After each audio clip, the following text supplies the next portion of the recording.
silakan dihubungi teman-teman yang lain via WA. Kemudian saya bagikan link absen untuk pertemuan hari ini. Assalamualaikum warahmatullahi wabarakatuh. Waalaikumsalam.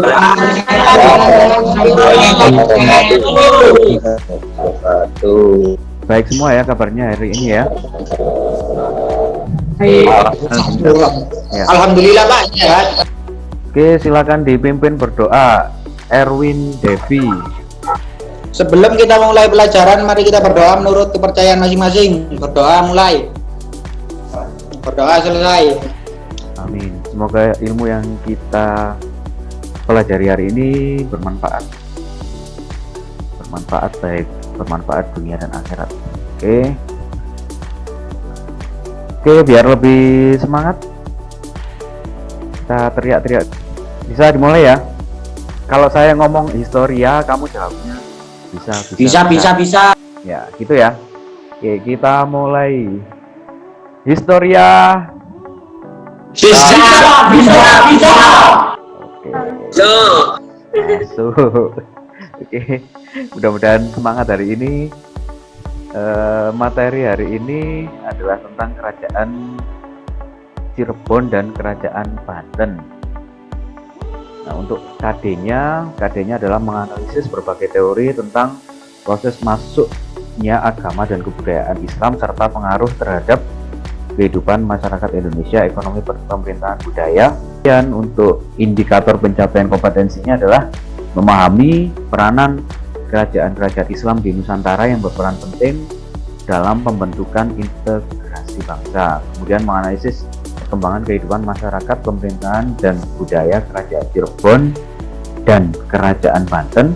Saya ingin bertanya, ini ada anggota Wali Songo itu penyebar agama Islam di Jawa. Saya ingin yang mau menyebutkan ini siapa aja? Yang tahu bisa menjawab. Sunan Ampel, Sunan Bonang, Sunan Giri, Ya. Sunan Gunung Jati. Nggih, Pak. Ya. Coba kita cek. Ini jawabannya ada di sini sebenarnya. Jadi dari sebelah kiri atas tadi namanya Sunan Gresik atau Maulana Malik Ibrahim, kemudian Sunan Ampel itu di Surabaya, Sunan Bonang ini di Tuban, Sunan Giri ini di Gresik, Sunan Derajat ini di Muria, Sunan Derajat ini di Lamongan, kemudian Sunan Kalijogo ini di Demak, Sunan Kudus, Sunan Muria itu di Gunung Muria di daerah Rembang, Jawa Tengah, kemudian Sunan Gunung Jati itu di atau Syarif Hidayatullah di Cirebon. Nah, kita sebenarnya hari ini akan membahas tentang kerajaan yang ada hubungannya dengan Sunan Gunung Jati, yaitu kerajaan Cirebon dan kerajaan Banten. Dua kerajaan ini adalah kerajaan yang berhubungan langsung dengan Sunan Gunung Jati. Kerajaan Cirebon didirikan oleh salah seorang anggota Wali Songo, Sunan Gunung Jati, dengan gelar Syarif Hidayatullah. Raja-raja Cirebon: A. Pangeran Ratu Penembahan Yusuf, B. Penembahan Girilaya 1650 sampai 1662. Ya, ini jadi kerajaan Cirebon didirikan oleh Sunan Gunung Jati atau Syarif Hidayatullah. Ini tahun 1400-an. Masa ke masa kerajaan Cirebon dengan dukungan pelabuhan yang ramai dan sumber daya alam dari pedalaman Cirebon, kemudian menjadi sebuah kota besar dan menjadi salah satu pelabuhan penting di pesisir utara Jawa baik dalam kegiatan pelayaran dan perdagangan di Kepulauan Nusantara maupun dengan bagian dunia lainnya. Selain itu, Cirebon tumbuh menjadi cikal bakal pusat penyebaran agama Islam di Jawa Barat. Ya, jadi kerajaan Cirebon ini besar karena dua. karena agraris dan karena maritim. Agraris karena kerajaan Cirebon ini mempunyai wilayah yang luas dengan pertaniannya yang bagus. Kemudian besar karena maritim karena Cirebon ini mempunyai pelabuhan besar dan strategis di pantai utara Jawa. Nah, dari sini jelas setelah Fathahillah meninggal, kemudian terjadi perpecahan, dan mirip dengan kerajaan Demak dan Mataram kemarin, pecahnya adalah karena perebutan kekuasaan antar keluarga. Namun mirip dengan kerajaan Mataram, kerajaan Cirebon ini juga akhirnya pecah. Pecahnya ini akhirnya menjadi 3 untuk perpecahan pertama, untuk perpecahan kedua ini akhirnya menjadi 4. Nah, untuk peninggalannya Keraton Kasepuhan Cirebon, kemudian ini Keraton Kanoman Cirebon, ini Keraton Kacirebonan. Kerajaan Banten pada penghujung abad 16, para penyebar Islam dari Demak dan Cirebon datang sebagai agen pembaharuan. Para elit Islam di bawah pimpinan Sunan Gunung Jati dan puteranya Maulana Hasanuddin. Jelas sebenarnya Banten itu sudah ada sejak lama. Jadi Banten itu dulu awalnya ya kepercayaannya ada yang animisme, dinamisme, dan ada Hindu. Kemudian pada abad ke-16 muncul penyebar Islam dari Demak dan Cirebon sebagai agen pembaruan. Jadi yang masuk ke sana sebagai penyebar adalah Sunan Gunung Jati, kemudian putranya Maulana Hasanuddin. Ya, Sunan Gunung Jati juga mempunyai andil dalam berdirinya kerajaan Banten. Banten mengalami transisi agama dari Hindu ke Islam dan berlakunya model kehidupan perkotaan dengan jenis peradaban yang mengacu pada pranata budaya keraton Surasowan sebagai pusat politik, ekonomi, dan sosial keagamaan. Banten ini mengalami transisi dari Hindu ke Islam. Kemudian pada masa transisi ini ada suku lokal Banten yang masih mempertahankan kebudayaan lama dari Banten. Ada yang tahu suku mana? Suku apa? Suku Banten asli. Mungkin pernah dengar kalian? Baduy, Pak. Iya, betul. Ya. Muara konfliknya adalah karena perang saudara antara Sultan Ageng Tirtayasa dengan anaknya Sultan Haji. Nah, pada masa inilah akhirnya sekaligus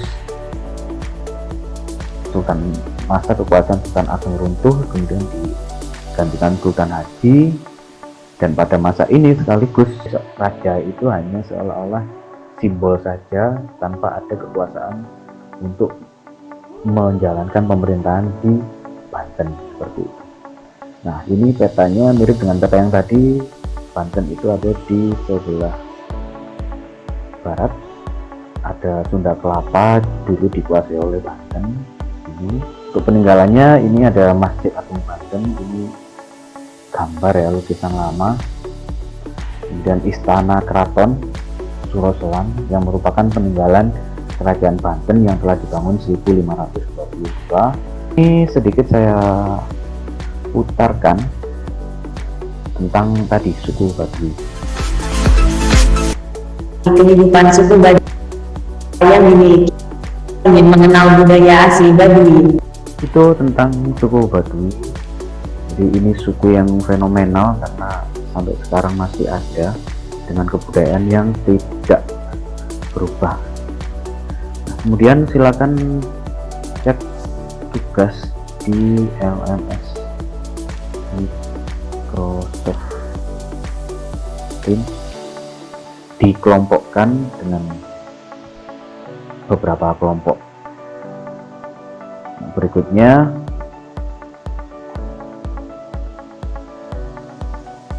silakan evaluasi.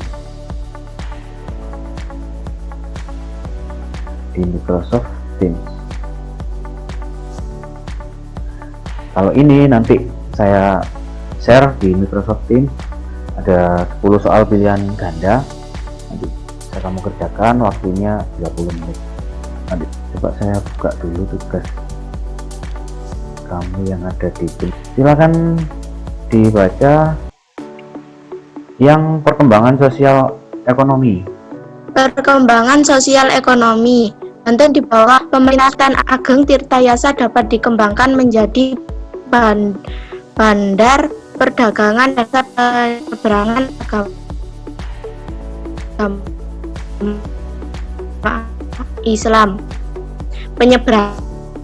Penyebaran ada nyalka ke tangan Portugis sehingga para pedagang Islam tidak lagi singgah di Malaka namun langsung menuju Banten. 3. Banten mempunyai bahan ekspor pentingnya ya ini lada. Ada pertanyaan? Ada pertanyaan? Jadi Banten ini besar karena letaknya yang strategis, kemudian mempunyai ekspor yaitu lada. Jadi pertaniannya maju, kemudian maritimnya juga maju. Berikutnya sebelum ditutup, silakan kesimpulannya. Kesultanan Cirebon adalah sebuah kesultanan Islam ternama di Jawa Barat pada abad ke-15 dan 16 Masehi dan merupakan pangkalan penting dalam jalur perdagangan dan pelayaran antar pulau. Lokasinya di pantai utara Pulau Jawa yang merupakan perbatasan antara Jawa Tengah dan Jawa Barat. Membuatnya menjadi pelabuhan dan jembatan antara kebudayaan Jawa dan Sunda sehingga tercipta suatu kebudayaan yang khas, yaitu kebudayaan Cirebon yang tidak didominasi kebudayaan Jawa maupun kebudayaan Sunda. Itu sebenarnya refleksinya, refleksi untuk pertemuan hari ini bahwa